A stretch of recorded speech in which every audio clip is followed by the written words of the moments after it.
Tous mes péchés, son sang les a lavés. Tous mes péchés, son sang les a lavés. Tous mes soucis, mon sauveur les a pris. Tous mes soucis, mon sauveur les a pris.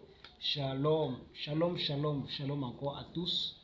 Que le nom du Seigneur soit béni en cette journée du dimanche. Nous rendons grâce à Dieu pour ce 17 juillet 2022. Je tiens à m'excuser de ne pas avoir terminé cet enseignement, je crois que c'était vendredi. Et faute de plusieurs préoccupations, je n'avais pas eu le temps de pouvoir le faire. Mais maintenant, nous allons donc terminer avec sur l'enseignement sur les armes spirituelles du chrétien. Et je crois que vous êtes nombreux qui ont écouté ce message, qui ont été bénis par ce message. Et je prie que si ce message te bénit, que tu puisses partager avec tes frères et tes sœurs. Tu peux le partager sur la vidéo, tu peux aussi partager l'enseignement que tu as reçu avec un bien-aimé afin qu'il puisse connaître quelles sont les armes spirituelles du chrétien. Donc, comme vous le saviez, nous sommes dans Éphésiens chapitre 6. Nous avons appris, pour ceux qui se rappellent, le premier jour, la ceinture de la vérité. Nous avons appris la cuirasse de la justice. Nous avons appris les chaussures du zèle de l'évangile. Nous avons appris le bouclier de la foi, le casque du salut. Et aujourd'hui, nous allons parler de l'épée, qui est la toute dernière arme et la plus importante dans le combat spirituel. Mais avant de commencer, bien aimé, nous allons prier. Seigneur, je veux te rendre toute la gloire. Je veux te dire merci encore pour cette journée qui est bénie. Merci pour ce dimanche, le 17 juillet 2022. Nous sommes encore comptés parmi les vivants. Selon les scientifiques, d'ici novembre, la Terre va compter 8 milliards d'habitants. Père, nous te supplions qu'au travers de ça, que ces 8 milliards d'habitants puissent te connaître et qu'ils soient sauvés. Utilise-nous qui sommes sauvés par grâce de pouvoir sauver d'autres personnes, qui puissent savoir et comprendre que tu es le seul et le véritable sauveur. Merci encore pour ta parole, merci pour les armes spirituelles, merci pour les écrits de Paul. Que toute la gloire te soit rendue dans le nom puissant de Jésus-Christ. Amen.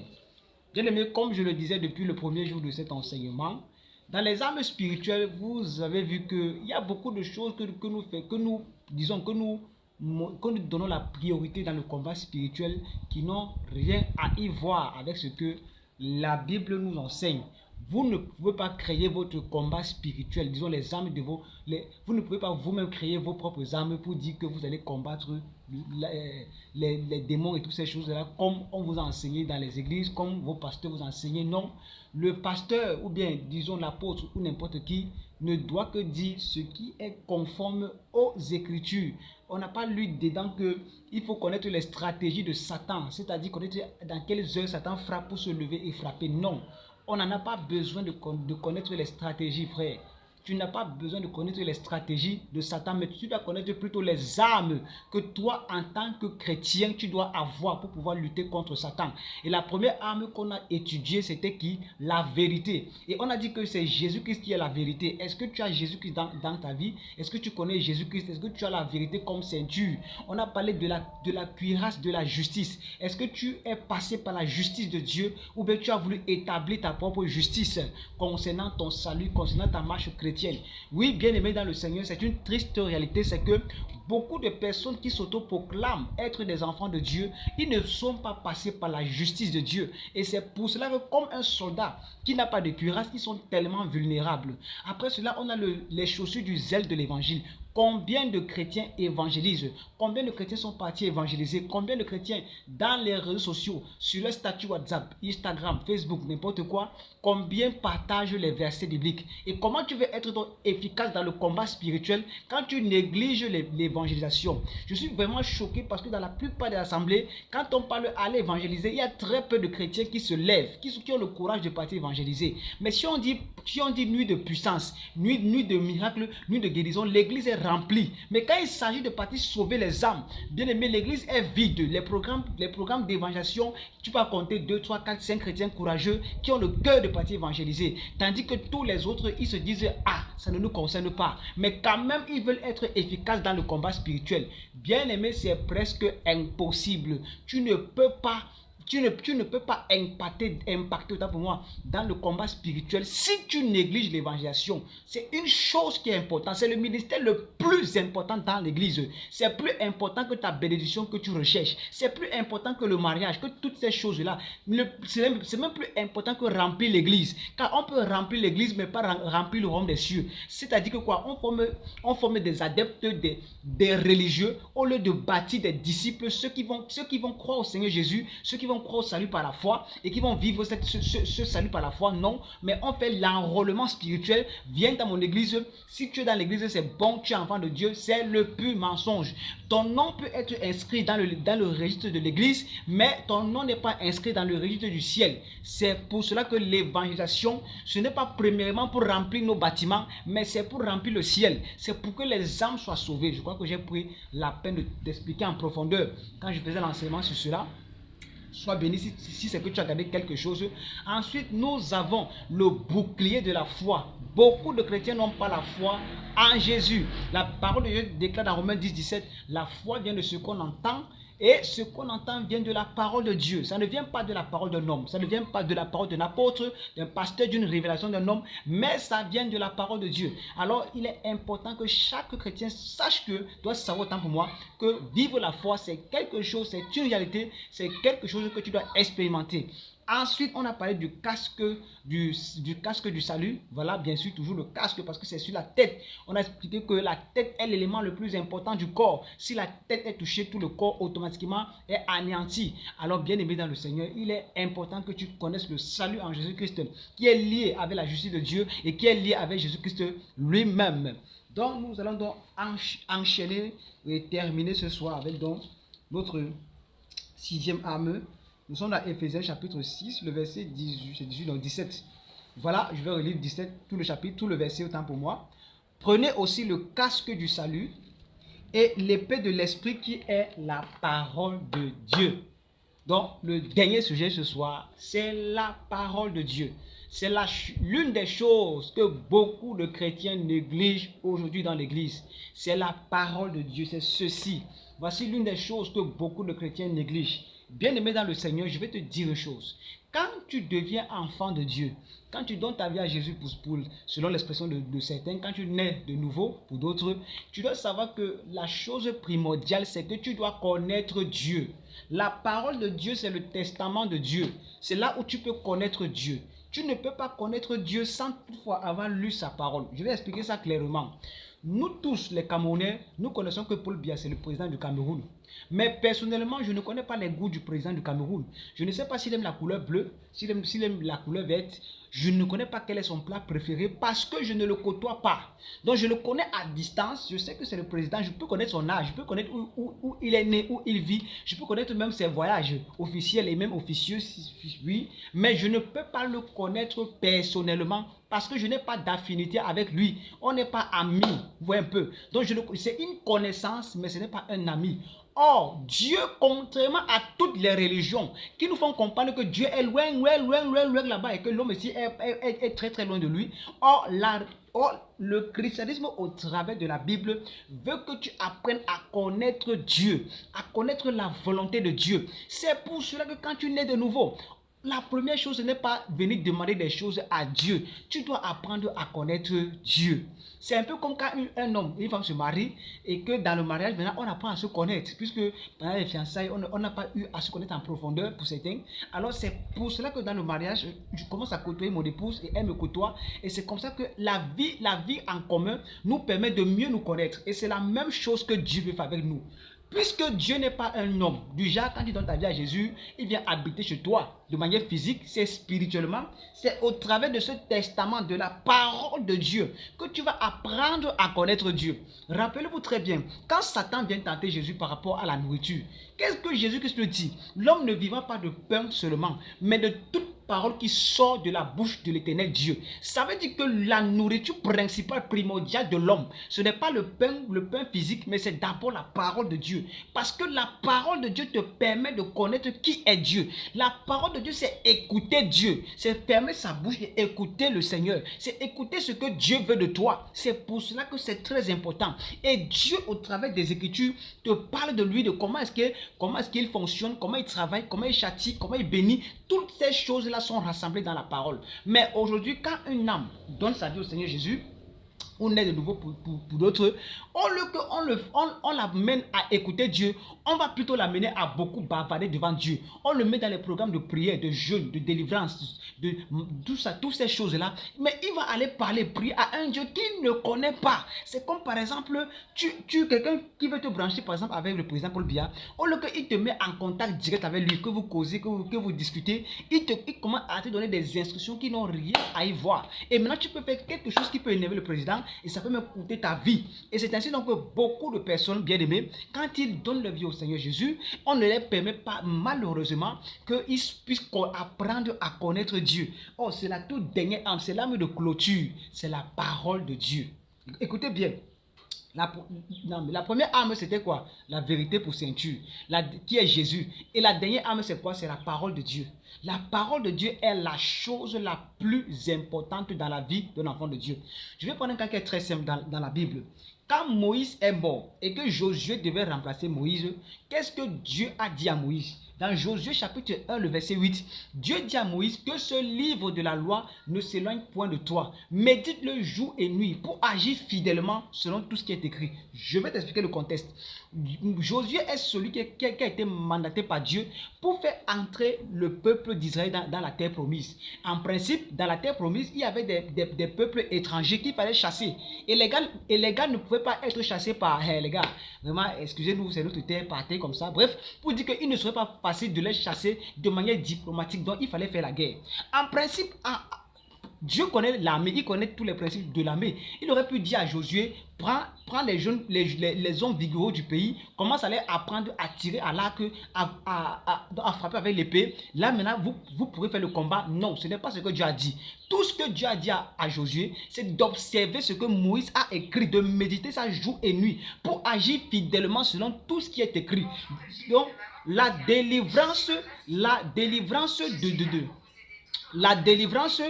voilà, du peuple d'Israël ne pouvait être accordée si et seulement si Josué demeurait dans la parole, dans la loi de Moïse, qu'il la médite jour et nuit pour agir fidèlement selon tout ce qui est écrit. Donc c'est important que toi qui es né de nouveau, il faut que tu aspires à lire la parole de Dieu. Oh bien aimé, ça me fait très mal parce que moi-même, quand souvent j'ai des brebis, des brebis nouvelles converties, quand je les mets dans les programmes de lecture de la prière, ils ne respectent pas cela. On est vraiment prêt à beaucoup prier. Homme de Dieu, même si c'est que tu me donnes 2 heures chaque nuit pour prier, il est prêt à prier. Tu vas prier. Mais est-ce que tu connais Dieu? Tu es sauvé, gloire à Dieu, tu as le Saint-Esprit. Mais il faut que tu l'apprennes à le connaître. Et pour que tu le connaisses, il faut que tu lises la parole de Dieu. Il faut que tu apprennes à méditer la parole de Dieu. C'est une chose que le diable combat. Et ça me fait mal parce que même dans nos églises, on ne donne plus la place de la prédication. Dans une église où il y a tellement de membres, vous allez voir, on va faire 2 heures de temps de témoignage pour vanter les mérites de l'homme de Dieu, mais 45 minutes de prédication. Ça, c'est la plus folie, frère. J'aime toujours cette histoire dans la Bible où l'apôtre Paul est arrivé dans une ville où il a prêché toute une nuit. Ce n'était pas la nuit de prière. Il était seulement en train d'enseigner. Et pendant qu'il enseignait, il y a un jeune homme qui s'appelait Eutychus, qui était assis en hauteur, qui est tombé, qui est mort. Quand l'apôtre Paul est venu et qu'il a fait le constat, il a prié, il est revenu continuer la prédication. Parce qu'il connaissait la puissance de la prédication. Satan connaît la puissance de la parole. C'est pour cela qu'il te décourage. Il te laisse que tu vas faire tes programmes de prière. Tu vas prier un Dieu. Tu ne connais pas le Dieu que tu pries. C'est pour cela que même Daniel, pour avoir la direction concernant la délivrance d'Israël, il a consulté le livre, il a consulté le livre de Jérémie. Et quand il a constaté que le temps de l'accomplissement de la parole que Dieu a donnée à Jérémie était accordé et que cela n'était pas venu, c'est comme ça qu'il prend le jeûne, il a commencé à prier et il s'est repenti. Pourquoi il a fait ceci? Parce qu'il avait une parole. Tu ne peux rien faire sans la parole de Dieu. Maintenant, avant que Dieu descende du ciel te parler, si tu veux, il te parlera premièrement par les Écritures. C'est pour cela que c'est important, bien aimé, quand tu es enfant de Dieu, de ne pas négliger la lecture quotidienne de la parole de Dieu. Elle est très importante. Si tu n'as pas été habitué, commence, je le dis toujours, commence à lire la parole de Dieu comme un roman, pour que cela puisse t'amener à aimer lire la parole de Dieu. Moi, je rends grâce à Dieu. Pour ceux qui me connaissent, ils peuvent le témoigner. Le premier serviteur de Dieu qui m'a bâti, qui m'a formé, cet homme m'a appris à aimer lire la parole de Dieu. C'est pour cela que pour moi, il m'est très facile de lire 2-3 livres par jour si je veux, sans avoir sommeil comme certains, sans être fatigué, que de passer 2 heures à parler à Dieu. Parce qu'il est préférable que Dieu me parle au lieu que c'est moi je parle à Dieu. Parce que la bénédiction, c'est quand lui, il te parle, il te donne des instructions, il t'amène il t'exhorte, il t'amène à marcher comme lui, il veut. Mais si toi, tu passes ton temps à parler à Dieu, comme ça se passe, à quel moment il réplique? À quel moment est-ce qu'il va te répondre? C'est pour cela que mon frère, il est important, ma soeur, que tu comprennes que tu ne dois pas jouer avec la parole de Dieu. La parole de Dieu, c'est l'épée. Quel est le rôle de l'épée? C'est de tuer. Amen. En guerre, à leur époque là, l'épée était le fusil aujourd'hui moderne. C'est avec l'épée qu'on pouvait tuer ses adversaires. Imaginez-vous. Et beaucoup de chrétiens sont comme ça. Ils ont la ceinture, ils ont la cuirasse de la justice, ils ont tout. Ils ont le bouclier, mais ils n'ont pas l'épée. C'est pour cela qu'ils n'arrivent pas à tuer l'ennemi. Ils seront toujours dans la défensive. Mais ton ennemi est toujours debout. Tu es parce que tu n'as pas d'épée. Or, l'épée va vaincre tes ennemis. L'épée va tuer tes ennemis et ça va les réduire et réduire. Or, si tu as toutes les armes et que tu n'as pas l'épée, bien aimé dans le Seigneur, tu ne pourras pas vaincre parce que l'épée est là pour vaincre. Il dit dans Somme 119, verset 105. Ta parole est une lampe à mes pieds, une lumière sur mon sentier. C'est très important. La parole est là pour t'éclairer. C'est pour cela que aime les prédications, frère. Aime les prédications, pas les prédications de miracles. Les prédications qui dénoncent ton péché. Les prédications qui t'amènent à craindre Dieu. Les prédications qui t'amènent à haïr le monde. Tu dois aimer ce genre de prédication. Parce que c'est ça que ton âme a besoin. Ton âme a besoin d'être nourrie. Le pain que nous mangeons, ça nourrit la chair. Mais toute personne qui n'est pas dans la parole, il est comme une vierge folle. Si vous vous rappelez de la parabole des 10 vierges, la Bible dit que c'était des vierges. Les vierges, ça symbolise la sainteté, la pureté. Donc c'était des enfants de Dieu. Mais parmi ces enfants de Dieu, tous avaient une lampe. Vous voyez un peu, mais il n'y avait pas l'huile, il n'y avait pas la révélation, il n'y avait pas la communion avec Dieu. C'est ça l'huile, parce que l'huile, ça symbolise le Saint-Esprit. Ça veut dire que parmi ces vierges-là, 5 d'entre elles avaient le Saint-Esprit, la parole plus le Saint-Esprit, et 5 d'autres avaient la parole, mais sans l'Esprit, sans la révélation, sans l'intimité avec Dieu. Tu dois bâtir une relation intime avec Dieu. Parce que l'homme de Dieu ne vient que confirmer ce que Dieu te dit dans le secret. Si tu n'apprends pas à bâtir une relation avec Dieu dans sa parole, il te serait très difficile d'avoir le discernement. Le discernement ne tombe pas du ciel. Mais c'est quand tu commences à ouvrir ton cœur à la parole de Dieu que maintenant Dieu commence à te parler et tu commences à discerner les choses. On ne peut pas discerner sans s'éloigner de la parole de Dieu. Et je le dis toujours même aux prophètes. Même à mes fils qui sont prophètes, je leur dis toujours ça. Quand vous recevez des choses, ou bien quand, soit vous recevez et contrairement, demandez toujours au Saint-Esprit de confirmer cela par un test biblique. Parce qu'il n'y a pas de révélation, il n'y a pas de prophétie ni de révélation qui contredisent la parole de Dieu. Toute révélation, toute prophétie que tu reçois est toujours en accord avec les Écritures. Tout ce que tu reçois qui n'est pas en accord avec les Écritures, ça ne vient pas du Seigneur. Il faut que ça soit clair. Dieu confirme toujours par la parole tout ce qu'on reçoit. Même si c'est dans un songe, même si c'est dans une vision, il est important que tu reçoives une parole. Et pour que tu reçoives la parole, il faut que tu apprennes et que tu t'imprègnes d'elle. Il faut que la parole soit pour toi quelque chose de très important. C'est pour cela que Jésus-Christ pouvait dire à Marie, à Marthe, que elle s'époumonne pour beaucoup. Marie a choisi la bonne part, celle d'écouter la parole de Dieu. L'âme qui tue. La foi ne tue pas, frère. Le bouquet de la foi ne peut pas tuer l'adversaire. La ceinture de la vérité ne peut pas tuer l'adversaire. La cuirasse de la justice ne peut pas tuer l'adversaire. Le casque non plus. Ni le zèle des chaussures. Mais ce qui peut tuer l'adversaire, c'est la parole de Dieu. C'est ça qui réduit tes ennemis. Or, si tu as tout sauf la parole de Dieu, ça veut dire que tes ennemis sont toujours debout et ils vont toujours te combattre. Or, tu as besoin de la parole de Dieu pour vaincre totalement et définitivement tes ennemis.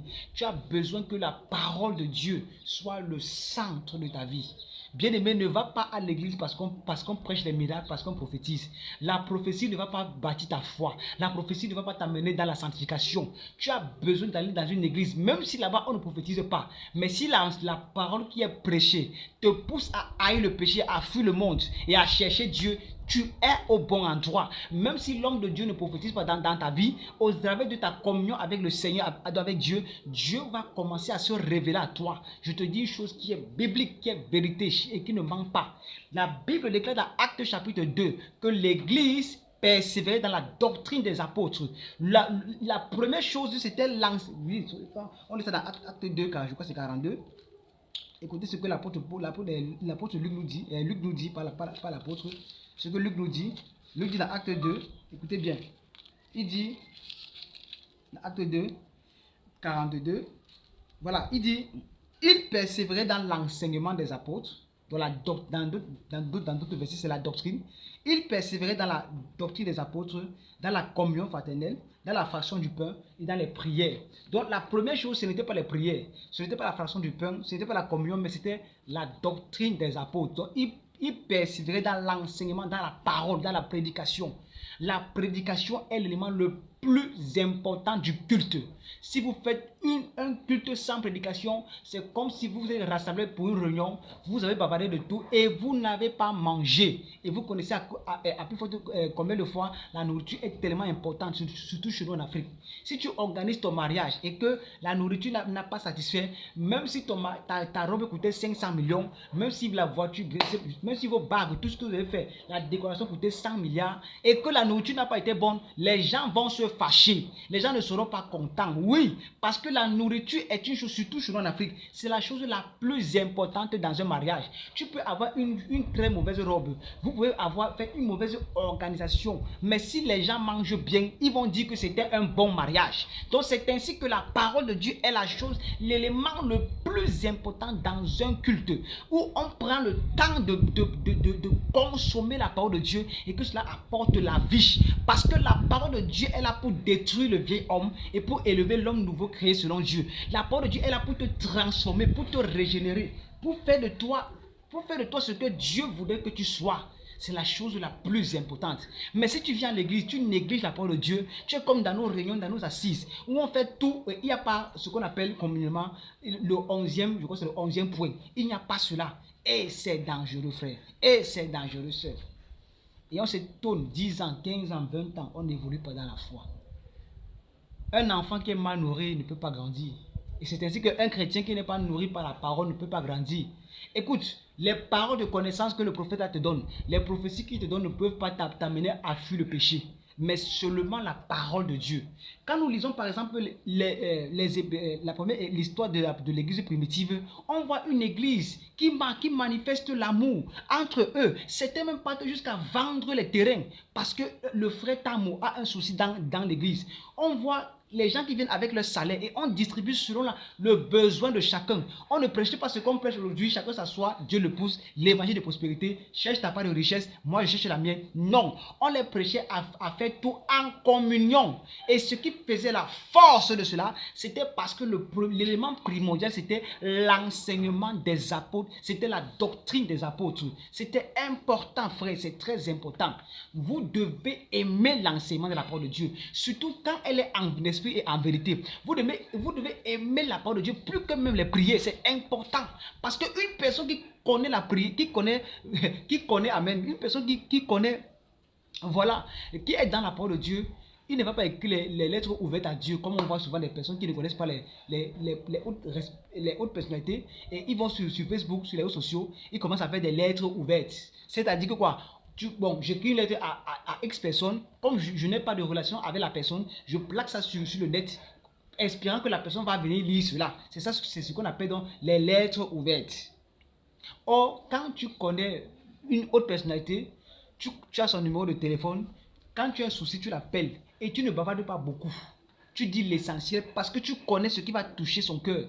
Or, nous, quand donc alors tu ne connais pas, tu vas commencer à chasser les démons pour tes problèmes. Or, souvent, il y a des problèmes qui t'arrivent, c'est à cause de toi, à cause de ton mauvais cœur. Et tu vas commencer à regarder ton grand-père qui est sorcier, ta maman qui ne t'aime pas, qui est sorcière, qui n'a pas pu te tuer quand tu étais païen, mais qui, curieusement, que tu es devenu chrétien, c'est là où maintenant elle veut te tuer, entre guillemets. Bref, tu vas commencer à faire des choses dans le désordre. Pourquoi? Parce que tu n'écoutes pas Dieu.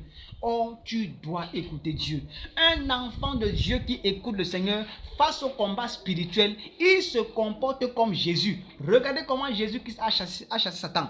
Quand Satan vient tenter Jésus, Jésus n'a pas dit fire, le feu, Holy Ghost, fire. Non, il a dit, il est écrit, il est dit, il est écrit, il est dit, il est écrit, il est dit. Il n'a pas fait un combat spirituel comme nous pensons, mais il a pris l'épée et il a coupé, il a éteint tous les traits enflammés de l'ennemi. Il a pris l'épée, il a commencé à couper les paroles de Satan. Il est écrit fac, il est écrit fac, il est écrit fac. Mais nous, comme on n'a pas la parole, si c'était nous, on allait commencer à ordonner les anges, tous les anges, les 2/3 des anges du ciel, de venir taper, gifler Satan. Non, on est passé à côté parce qu'on ne connaît pas Dieu. Dans le silence, dans la tranquillité, dans le calme, Jésus a réussi à éloigner Satan sans bavarder beaucoup, sans multiplier de vaines paroles. Il a juste dit ce qui était essentiel. Alors quand tu médites la parole de Dieu, tu as la connaissance de Dieu. Face à tel problème, tu as une parole. Face à telle situation, tu as une parole. Tu ne paniques pas parce que tu connais Dieu. Tu connais ce qui peut toucher le cœur de Dieu parce que tu as appris à le connaître, tu as appris à l'écouter. Un chrétien qui passe son temps plus à écouter Dieu que parler est un chrétien qui est très dangereux pour le camp de l'ennemi. Il est hyper dangereux. Pourquoi? Parce qu'il connaît la parole adéquate à chaque situation. Frère, c'est très important que tu comprennes cela. Malheureusement, ce qui me fait mal, c'est que vous-même, vous ne faites pas les efforts. Certains pasteurs font les efforts que vous soyez toujours connecté à eux, qu'ils soient votre source intarissable, au lieu que vous soyez connecté à la parole de Dieu. C'est pour cela que moi, personnellement, quand une brebis dit que le Père, forme-moi, la première chose, c'est ça. Je t'amène à dire ça. Je te mets dans une discipline. Lis-moi par exemple Jean. Un chapitre par jour, tu fais le résumé. Si quelqu'un n'est pas fidèle à cela, ça veut dire qu'il ne peut pas servir Dieu. Parce que moi-même, c'est comme ça qu'on m'a formé. Et c'est comme ça que j'ai pu lire toute la Bible par la grâce de Dieu. Mais si tu ne veux pas mettre la parole de Dieu comme étant le centre, comment veux-tu être efficace dans le combat spirituel? Alors, bien aimé dans le Seigneur, nous avons donc appris pendant ces 6 jours les éléments nécessaires pour combattre l'ennemi. J'ai appris pendant ces 6 jours que le folklore que tu fais là, sans partir évangéliser, sans avoir la vérité pour ceinture, sans même connaître la cuirasse de la justice. Il y a beaucoup de chrétiens qui ne peuvent même pas expliquer c'est quoi le salut. Ils se disent être chrétiens, ils ne peuvent pas. Pourquoi? Parce que, écoutez, quand on te prêche l'évangile, tu es sauvé. Maintenant, c'est au travers de l'enseignement que tu comprends ce que tu as reçu. C'est pour cela que l'apôtre Paul a dit dans 1 Corinthiens chapitre 15, je vous ai enseigné comme je l'ai reçu que Christ est mort pour les péchés. Ça veut dire que quand il a prêché l'évangile premièrement et qu'ils ont été sauvés, pour affermir leur foi, il a donc commencé à faire un enseignement sur le salut. Et c'est la raison pour laquelle, par la grâce de Dieu, d'ici quelques temps, je vais faire un enseignement de plusieurs jours sur le salut, parce que je me rends compte que beaucoup de personnes se détournent de la vérité, se détournent de Christ et commencent à suivre les doctrines des démons parce qu'ils ne sont pas enseignés. Il y a des personnes qui ne peuvent même pas t'expliquer pourquoi ils sont nés de nouveau. Je le dis encore, c'est normal. La preuve, quand tu es né, étant bébé, tu ne peux pas expliquer comment est-ce que tu es né. Mais c'est en grandissant et en allant à l'école ou bien en ayant la connaissance que tu sais comment est-ce que tu es né. Je peux vous dire chose, le jour que j'ai su comment l'enfant sortait du ventre d'une femme, j'ai été très, très choqué, ça faillit me traumatiser. Mais quand j'étais né, je ne connaissais pas cela. Donc c'est ainsi que quand tu nais de nouveau, tu n'as aucune connaissance. Il faut qu'on commence à t'enseigner pour que tu comprennes ce que tu as reçu, pour que tu sois affermi à l'intérieur. C'est pour cela que Paul est revenu dans son enseignement dans 1 Corinthiens 15 et en leur faisant comprendre que s'ils se détournent de cet enseignement, ils sont perdus. Donc il est important que même, je le dis, même vous pasteurs, prenez un temps, laissez les conférences de miracles, frère, on n'a plus besoin de cela. Enseignez-les le salut, c'est important. Revenons dans la base, parce que l'ennemi est en train de détruire plusieurs. Satan est en train d'enrôler plusieurs et ils sont en train de suivre les doctrines des démons. Donc si toi tu es un homme de Dieu et que tu écoutes ce message, prends la peine de faire un enseignement sur le salut exclusivement dans ton église pour que les frères et les sœurs soient affaiblis et qu'ils ne se laissent pas tromper. Parce que moi-même dans ma jeunesse, j'ai failli suivre des faux évangiles. Mais je rends grâce à Dieu qu'il m'a épargné de cela. Pourquoi? Parce que je n'étais pas enseigné. Donc, je crois que par la grâce de Dieu, peut-être que toi aussi tu es un serviteur de Dieu, servant de l'Éternel, et que peut-être tu n'as pas reçu cet enseignement proprement dit sur le salut. Je crois que par la grâce de Dieu, je ne vous donne pas encore la date, mais très bientôt, nous allons faire l'enseignement de plusieurs jours selon ce que le Seigneur mettra dans mon cœur. On va détailler sur ce que c'est le salut, uniquement en fonction des Écritures et rien d'autre. Comme vous le savez, moi, je travaille toujours en fonction des Écritures. Si vous avez des questions, vous pouvez les poser. Que le Seigneur vous bénisse. Je prie que tu sois efficace dans le combat spirituel. Je prie que le Seigneur enlève les écailles de tes yeux. Je prie que le Seigneur te bénisse. Seigneur, reçois toute la gloire pour cette parole. Seigneur, sois béni pour ces 6 jours, pour les âmes spirituelles du chrétien. Fais-nous grâce, Seigneur, d'être efficace dans le combat spirituel. Fais-nous grâce, Père éternel, mon Dieu, moi, de vaincre et d'éteindre tous les traits enflammés de l'ennemi. Que tu bénisses, Seigneur, toute personne qui écoutera ce message et que sa vie puisse changer. Merci encore pour ta présence. Merci, Seigneur, pour le ministère de sanctifier pour le ciel. Nous te prions que tu accordes la grâce, Seigneur, que ce que sanctifier pour le ciel soit un baffle que tu utilises, Seigneur, pour pouvoir parler à ton peuple, afin de ramener plusieurs à la bergerie. Seigneur, reçois la gloire. Merci pour l'équipe qui me soutient. Merci pour les frères et les sœurs qui prient pour nous, qui prient pour ce ministère. Souviens-toi des frères dans chacune de leurs afflictions, même celui qui écoute ce message, Seigneur. Souviens-toi de lui dans son affliction. Merci Jésus, merci Roi des Rois, parce que tu vas puissamment te glorifier. À toi la gloire, à toi l'honneur, dans le nom de Jésus-Christ. Amen. Alors bien aimés dans le Seigneur, je vous souhaite encore un merveilleux dimanche et un très bon début de semaine. Que le Seigneur vous bénisse, qu'il vous bénisse. Shalom, shalom, shalom. Si vous avez des questions, vous pouvez poser ça sur la page YouTube ou bien vous pouvez aussi poser ça dans les forums où vous recevez ce message. Mon WhatsApp est ouvert pour chacun d'entre vous. Shalom, shalom, shalom. J'attends les questions, j'attends les réactions, j'attends aussi les apports. C'est important, nous sommes là pour nous édifier, exhorter. Si vous voulez apporter de l'édification, vous êtes les bienvenus. Que le Seigneur bénisse. Shalom, shalom, shalom.